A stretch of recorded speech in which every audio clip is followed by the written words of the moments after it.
Good morning, everyone. So, from today onward, your clinics in ophthalmology will start. So, this is the first clinic for you.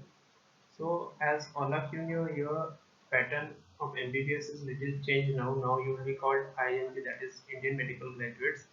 So, you will have ophthalmology clinical posting in second year only. So in this clinic, I will talk about the orientation to ophthalmology and orientation to the ophthalmology as a subject, and also about your exam pattern and what else new is there. So I am Dr. Kamlesh. I'll start my clinic now. So first, the objectives of this clinic. What is the object? What are the objectives of this clinic? First is the orientation to the branch, then the orientation to the department. Third is orientation to the faculty and para-ophthalmic staff which we have in our department. Then the various teaching and learning methods, the assessment methods, the information about electives and clerkship. So first goal of orientation is to introduce you undergraduate students to ophthalmology subject. You know ophthalmology is a subject which is there in third year MBBS, but now as per the new guidelines, you will have posting in ophthalmology in second year onwards. So the orientation to branch, the basic goal of this orientation is to help you gain basic knowledge about this specialty. So your lectures and practicals will be taken again, but in clinics we'll just give a basic knowledge about ophthalmology. This orientation includes clinics, then orientation to the various instruments and equipments which are used in surgical various surgeries, ophthalmic surgeries like cataract, retina surgeries, squint surgeries, and various commonly performed ophthalmic procedures will also be taken in these clinics. So orientation of the department.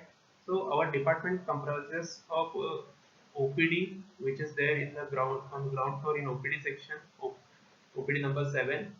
Then the operating theater, which is there on the second floor, ward, which is there in even block on first floor, and iBank. iBank. We have well equipped and fully functioning iBank 24 by 7. Working iBank is there in our department. It is there in our ophthalmic ward.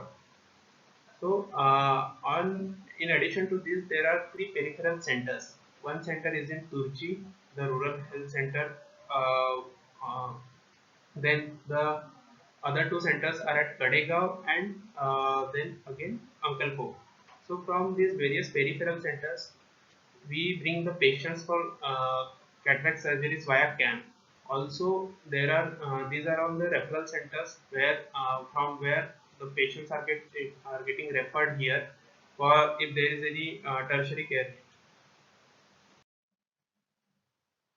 Our faculties and para-ophthalmic staff include the Dr. Ajit K. Joshi is our professor and HOD. Then Dr. Rajesh Gotekar, he is our professor. Dr. Sakshi Patil and Dr. Hemant Fadling, these are associate professors. Dr. Purnima Bodhankar ma'am and Dr. Praveen Hankare, these are PR consultants, and Dr. Abhishek Tripathi sir is senior resident in our department. Then in addition to this, we have super specialty clinics also. Dr. Abhinandan Patil sir is a very known and famous VR consultant in Sangli. He is attached to our hospital. Every Saturday he has VR clinic in our department. Then Dr. Purnima Budhatkar, she is a full-time VR consultant in our department. Dr. Pallavi Nilake ma'am, she is a cornea specialist and she has cornea OPD on every Tuesday in our department. And Dr. Mitali Shah, she is a pediatric ophthalmologist. Every Thursday she will come for pediatric clinic. In addition to this, there are para-ophthalmic staff which includes Archana ma'am. She is optometrist. She looks after the department and the various refraction procedures and again the optometry part. Then Chandrakant Patil, he is again para-ophthalmic staff. He works in the peripheral centers, Ankalgaon, Kadegaon, and Tuch. So various teaching, learning, and assessment methods in ophthalmology. So teaching and learning methods include lectures, DOFPs, which is again the clinical or practical part, practical oriented part, and clinics. And the assessment methods for these will be at the end of every posting there will be post and exam. Every term there will be term and exam. Then before your final university exam there will be preliminary exam.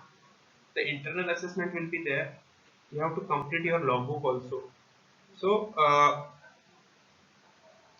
so minimum attendance required for you in to appear in the final university exam is 70%, and minimum marks required in internal assessment will be 40%. So at the end of the prelims, your total internal assessment marks will be calculated. If the percentage of these internal assessment marks is less than 40, then you are not eligible for final university exam. So again, after prelims, there will be one exam to for you to improve your internal assessment marks. Only after that they will you will be eligible for final exam. Again, you have to do clinical clerkship in ophthalmology. So clinical clerkship is basically whoever is posted in ophthalmology for clinics or practicals. They have to come in the evening to the department and do clinical clerkship work like file completion, how to counsel patients, how to do pre-op counseling, how to put intraocular drops. All these things you have to learn here. Again, department related academic part you have to learn like how to complete registers, various registers, how the various VR procedures are done, how the entry is done in the registers, then how to enter the data in while doing various investigations like OCT or fundus photo. So these things you have to learn in clinical clerkship. So every evening you have to come, whoever is posted in ophthalmology, you have to come here. Then again, minimum attendance required is 70% for you. So this attendance will be displayed in your logbook. So and also the internal assessment marks will be displayed in your final mark sheet of the university. So just don't take lightly internal assessment. It is very important. It will help you in passing your final university exam also. So these marks will be displayed in your final mark sheet. So just remember this. Now coming to the introduction to ophthalmology. So eye, it is also known as eyeball, is a globe basically. The wall of this globe consists of transparent cornea, which constitutes anterior one quarter, and opaque sclera, which is the remainder three quarters of the eye. So then again there is conjunctiva, which is a mucous membrane covering anterior part of the sclera, which is reflected onto the lids. Then there is the external appearance of the eye, as seen clinically, is there in this image. You can see in the image. So first anteriorly there are two lids, the upper lid and the lower lid. Then at the margin of the upper lid and lower lid there are eyelashes. Then there is medial canthus and lateral canthus, which is the lateral and medial endpoints of the meeting points of the eyelids, upper and lower eyelids. Then there is lacrimal cannula on upper medial side of medial canthus, superiorly and inferiorly. Then there is conjunctiva, which is a mucous membrane covering on the anterior part of the sclera. Then there is cornea. Behind the cornea there is anterior chamber. Then there is iris. In the central part there is pupil, and behind the pupil there is lens. So this is just the basic anatomical representation of the eyeball. The coats of the eyeball, these are the coverings of the eyeball. These are of three types. First is outer fibrous coat, which is made of sclera. Then the middle vascular coat, which is which is composed of uveal tract, and the inner nervous coat, which is composed of retina. So uveal tract is the middle layer of the wall inner to the sclera. It consists of anteriorly the ciliary body and iris, and posteriorly it has choroid. So this is the middle vascular core. The retina is the innermost layer of the posterior two-thirds of the to three-quarters of the eye, lining the posterior part of the eye up to its anterior 360 degree. The circumferential boundary of the retina is called as ora serrata.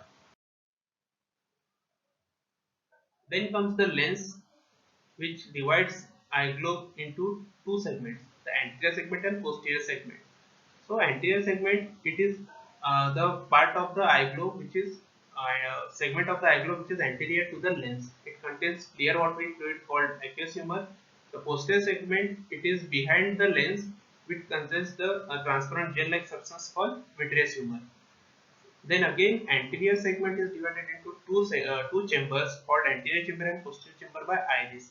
So anterior chamber is bounded by cornea anteriorly and the anterior surface of the iris posteriorly, and the posterior chamber is bounded by and posterior surface of the iris anteriorly and the anterior surface of the lens posteriorly. So so this contains the aqueous humor, which is around 0.25 ml. So this is the cross-sectional representation of the eye globe. You can see anteriorly there is cornea. The posterior surface of the cornea and the anterior surface of the iris, they form anterior chamber. Then the surface behind the iris and anterior to the lens, it is called as posterior chamber. So this is completely, it is called as anterior segment, though, and the segment behind the lens and the retina, it is called as posterior segment. So it contains the vitreous humor. Anteriorly it has aqueous humor and posteriorly it has vitreous humor.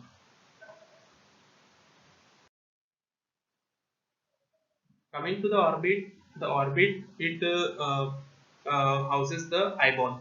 So major function of the orbit is protection of the eye and facilitation of the extreme degree of motility possible by the eye.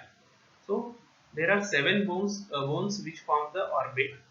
First is the frontal bone, ethmoidal bone, then lacrimal bone, palatine bone, maxillary bone, and zygomatic bone, and sphenoid bone. You can see in the image how these bones form the orbit. So there are various floors. There are various sides, or you can see walls of the orbit. So the first is roof or vault of the orbit. It is formed largely by the triangular orbital plate of the frontal bone, and behind this there is lesser wing of the sphenoid. So orbital roof is formed. We can get the question. Orbital roof is formed by frontal bone and lesser wing of sphenoid. Then comes the medial wall of the orbit. It consists of from forward and backwards four bones united by vertical sutures. These four bones are just refer the image. These four bones are frontal process of the maxilla, then the lacrimal bone, the orbital plate of ethmoid, a small part of body of sphenoid. It is the thinnest of the orbital wall. This medial wall. Then comes the floor of the orbit. It is formed by three bones: the orbital plate of maxilla, which constitutes the largest area, then the orbital surface of the zygomatic bone anterolaterally, and orbital process of the palatine bone, which is the smallest of these three bones. So this floor is most commonly involved in blowout fracture. Then the last wall is lateral wall. It is formed by posteriorly by orbital surface of the greater wing of sphenoid and anteriorly by orbital surface of the zygomatic bone.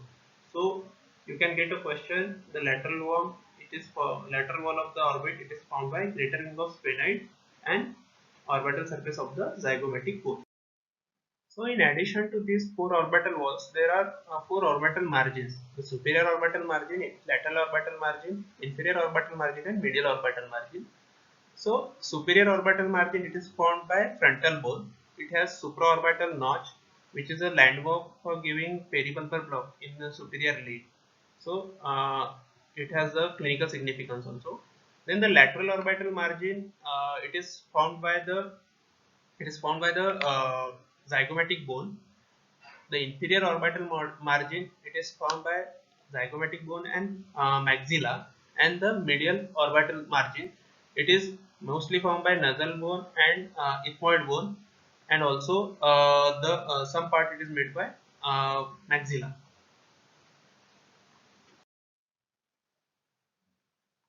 So, apex of the bony orbit has two orifices. One is optical canal and second is superior orbital fissure. So, optical canal, it transmits the optic nerve and its meningeal coverings, and the ophthalmic artery, again it transmits periarterial sympathetic plexus also. And the second orifice is superior orbital fissure, which is bounded by greater and lesser wing of sphenoid bone. It transmits superior and inferior divisions of oculomotor nerve, the nasociliary nerve, and abducent nerve through annulus of Zinn, which is a common tendinous ring from which the recti muscle originates.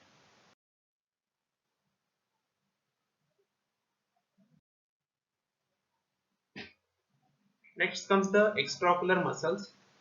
A set of 6 muscles controls the movement of each eye.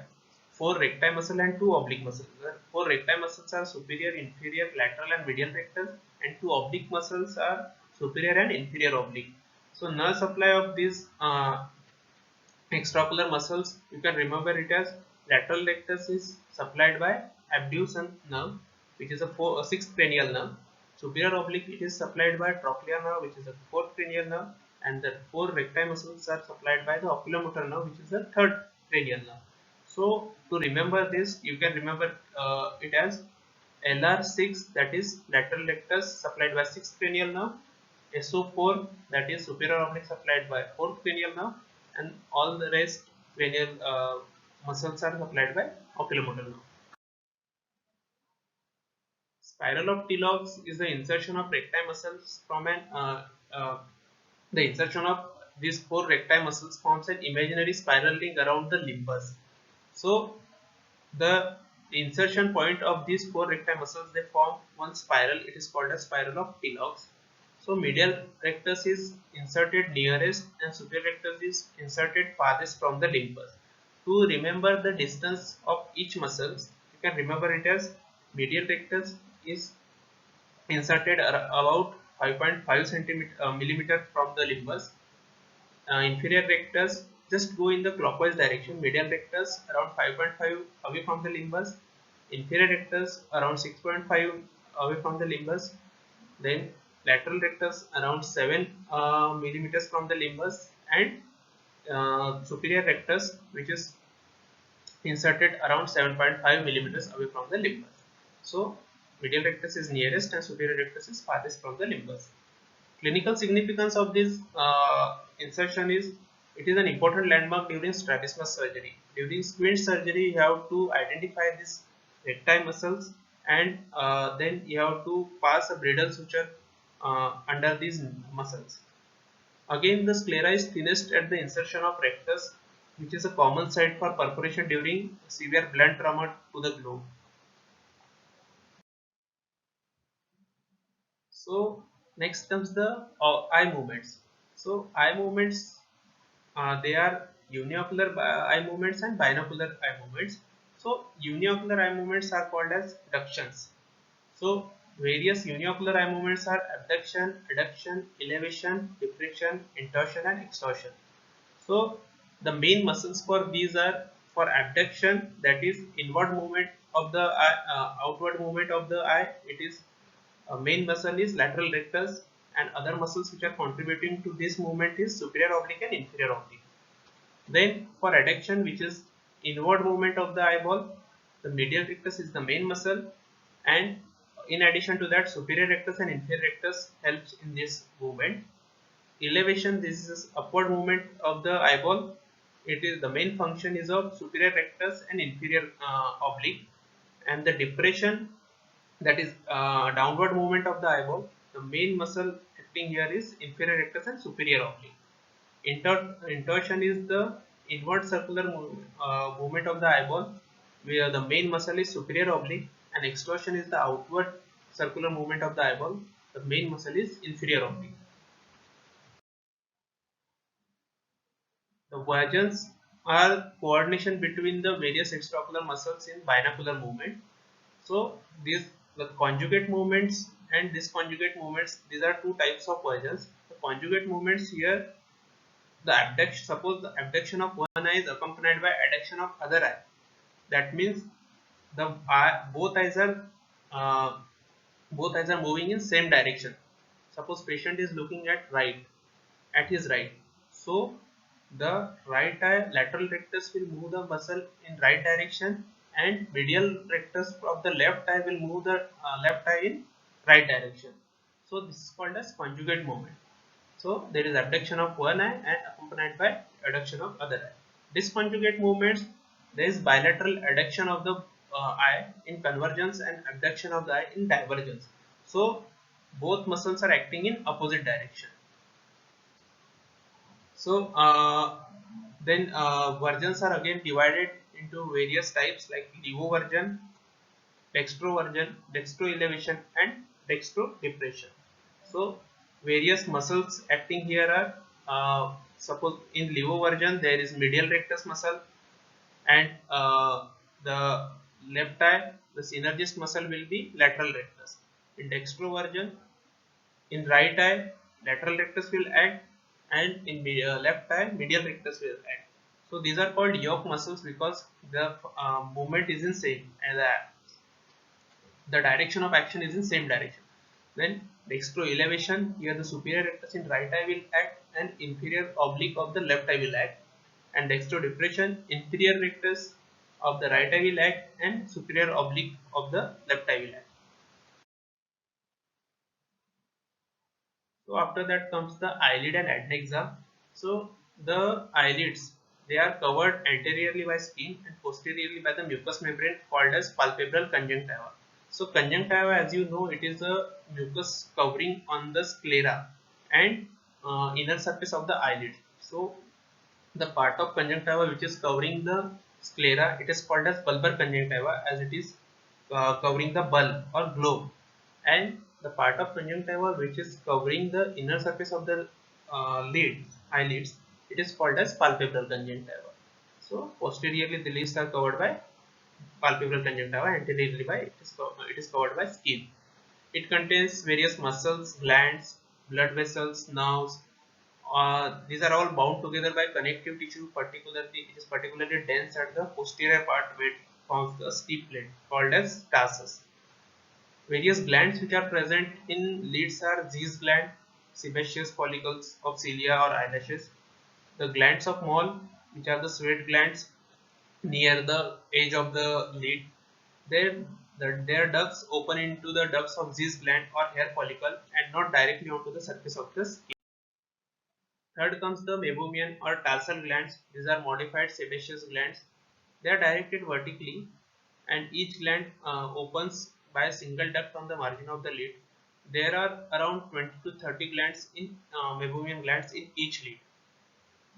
In addition to that, there are muscles, the striped muscles, which are orbicularis palpebrum and levator palpebrae superioris, which is important in elevation of the eyeball, and unstriped muscles. These are the molars muscles in upper lid and inferior tarsal muscles in lower lid. These are accessory muscles for eyelid movement. Then there is lacrimal apparatus. The lacrimal apparatus consists of lacrimal gland and passage. So lacrimal gland, which is present in the upper tarsal plate. Then the lacrimal passages, they consist of lacrimal puncta, lacrimal canaliculi, lacrimal sac, nasolacrimal duct. So how is the drainage of lacrimal secretions? So lacrimal secretions or tears, they are secreted by lacrimal gland. Then this tear, it is evenly spread on the bulbar and palpebral conjunctiva and cornea by the blinking of the eye. So after that, the excessive lacrimal or tear, it comes on the medial canthus where it is drained by upper and lower lacrimal punctum into the lacrimal canaliculus. Then lacrimal canaliculus again, these are divided into two parts. First is the vertical canaliculi and horizontal canaliculi. The junction of vertical and horizontal canaliculi is called as ampulla. So from here the tears will get drained into the lacrimal sac. So the opening of lacrimal canaliculi in the lacrimal sac, it is guarded by wall of Rosenmuller. From lacrimal sac, via there will start the nasolacrimal duct, which will drain into the inferior meatus, and the opening of this nasolacrimal duct in inferior meatus is guarded by wall of Hasner. So main gland for tear secretion is lacrimal gland, but again there are accessory lacrimal glands which are glands of Cross, which is located in the lateral part of upper fornix, and glands of Wolfram, which is located near the upper border of tarsus. So the main lacrimal gland is the reflex tear secretor, and the accessory lacrimal gland, that is gland of Cross, they provide the basic tear secretion. So this was all about the general anatomy and orientation about the ophthalmology. So these things again will be taught to you in subsequent lectures and your clinics, so in detail. So this was just the basic orientation to the ophthalmology. Thank you.